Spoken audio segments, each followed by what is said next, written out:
Dans la société capitaliste, la culture a connu différents progrès significatifs.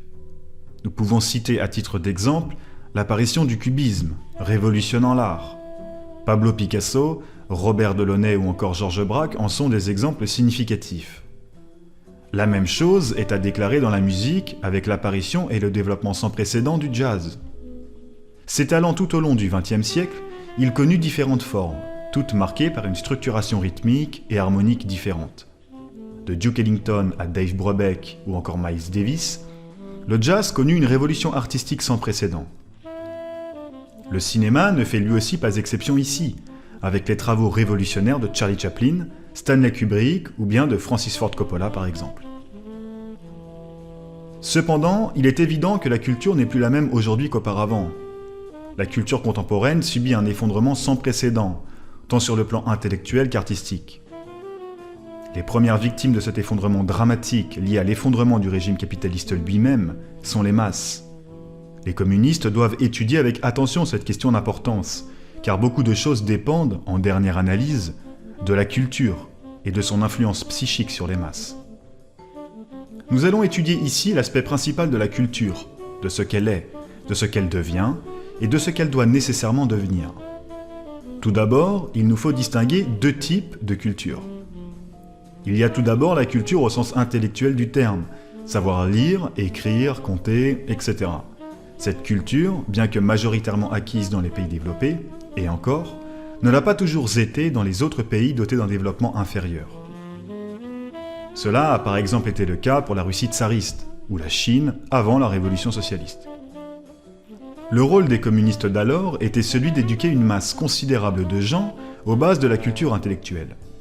L'art a lui aussi évolué à cette époque, mais d'une manière secondaire et biaisée par la nécessité d'un développement avant tout intellectuel des masses. L'accent était mis sur l'aspect intellectuel et politique basique des membres de la société. Le second type de culture est celui de l'art, et c'est celui-ci que nous allons étudier en particulier aujourd'hui. L'influence de l'art dans l'esprit des masses, a fortiori dans les pays développés, revêt une importance primordiale. L'art, la culture, représente le reflet psychique de la société dans laquelle nous vivons, son contenu intellectuel et sentimental. Le but fondamental de la culture, de l'art, est celui d'exprimer de la manière la plus honnête, la plus dévouée, les sentiments humains. Il est aussi celui d'élever constamment le psychique de l'homme, ses capacités intellectuelles et sentimentales. La culture représente donc l'expression de l'homme cultivé et sensible. Cependant, comme nous l'avons déjà dit, aujourd'hui, nous vivons dans un effondrement culturel sans précédent dans l'histoire de l'humanité. Contradiction évidente dans une époque où la prétendue culture est partout et toujours disponible, par la majorité des êtres humains sur la planète. Plus cette culture se propage, et plus son effondrement s'accélère, plus l'abaissement général intellectuel et culturel des masses se fait sentir. Pourquoi cette contradiction ?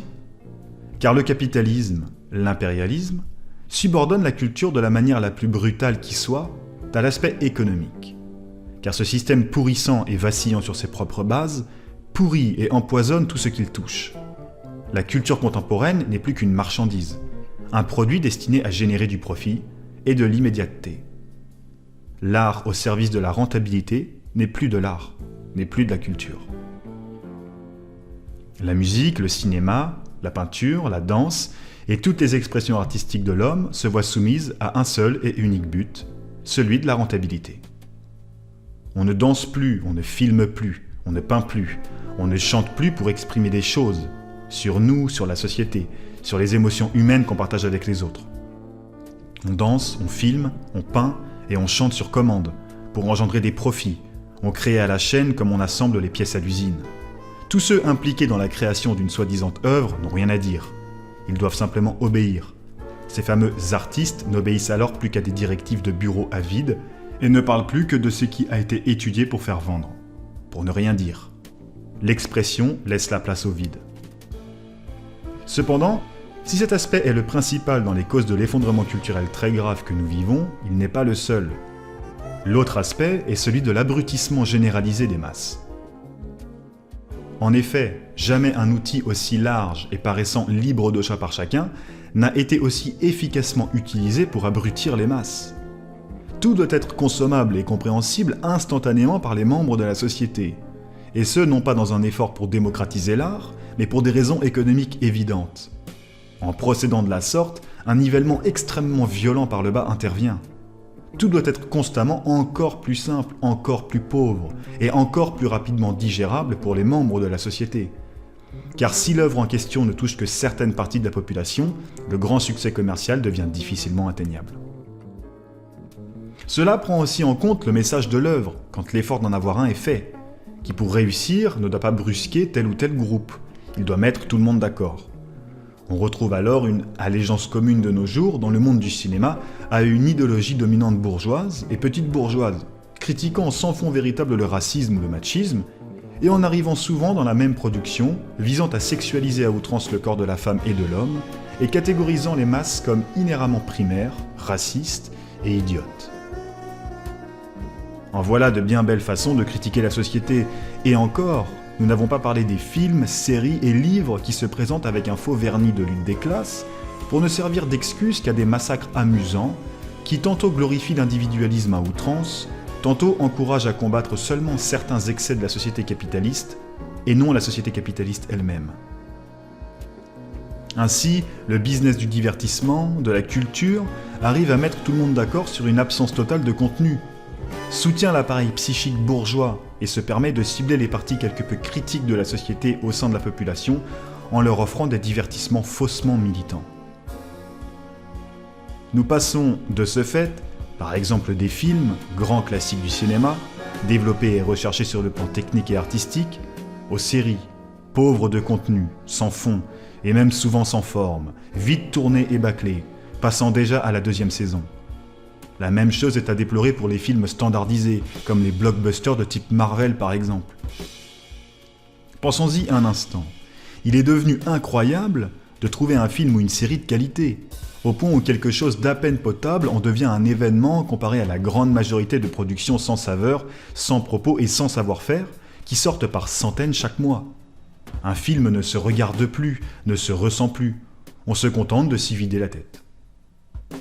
Même chose pour la musique. Nous passons de répertoires brillants, sensibles et recherchés, à de la musique toujours plus simple pour faire simple, ne racontant rien d'intéressant ou de nouveau, et n'exprimant aucun autre sentiment, si ce n'est celui d'être riche et faussement adoré. On ne cherche plus à produire de la culture, du sentiment, un propos, mais simplement à répéter sans cesse les mêmes accords simplistes sur les mêmes paroles brossant l'ego dans le sens du poil, sur les mêmes pas de danse grossiers. La musique ne s'écoute plus, ne se comprend plus, elle sert simplement de bruit de fond. La même chose est à déclarer dans toutes les sphères artistiques. Aujourd'hui, il est plus simple de connaître la dernière série insipide sortie sur Netflix qu'un classique de cinéma et ce qu'il exprime. Ce nivellement par le bas très brutal de la culture n'est pas anodin.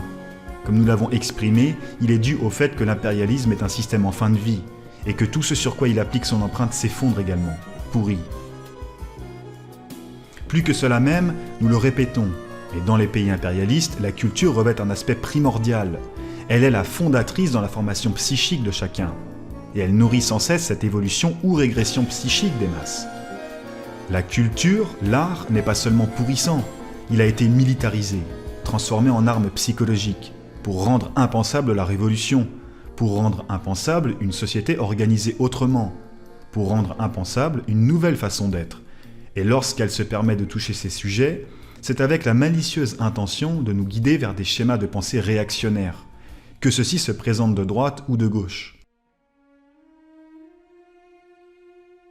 Le rôle des communistes est celui de violemment critiquer une telle culture. Il doit être celui de promouvoir une culture réfléchie et sensible, cherchant à développer les sens et sentiments de chaque individu. Il doit être celui de chercher à élever constamment l'aspect intellectuel et sentimental des membres de la société. Promouvoir une culture intelligente et riche d'art dans ce qui existe déjà sous la société capitaliste, mais qui est tombé dans l'oubli par la majorité des membres de la société, revient aux communistes.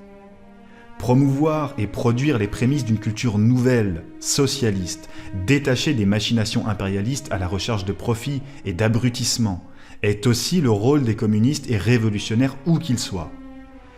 Nous ne devons pas nous perdre dans un suivisme irréfléchi qui nous amènerait à glorifier ce que les masses ont appris à apprécier par manque d'alternatives.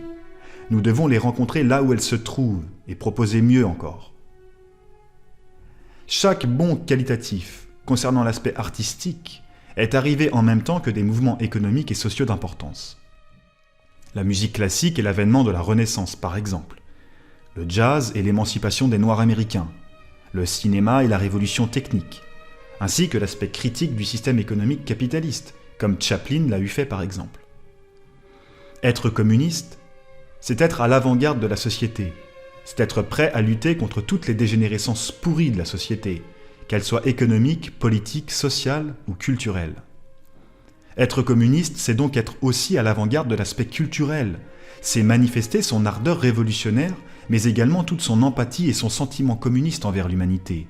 Et ce sentiment ne pourra s'exprimer pleinement que lorsque les communistes eux-mêmes seront des êtres cherchant à évoluer du mieux qu'ils le peuvent en matière culturelle, et donc artistique. Le rôle des communistes est donc de combattre le nivellement culturel terrible de l'impérialisme, de le critiquer et d'y opposer une culture politisée à caractère socialiste. Voyons les choses ainsi.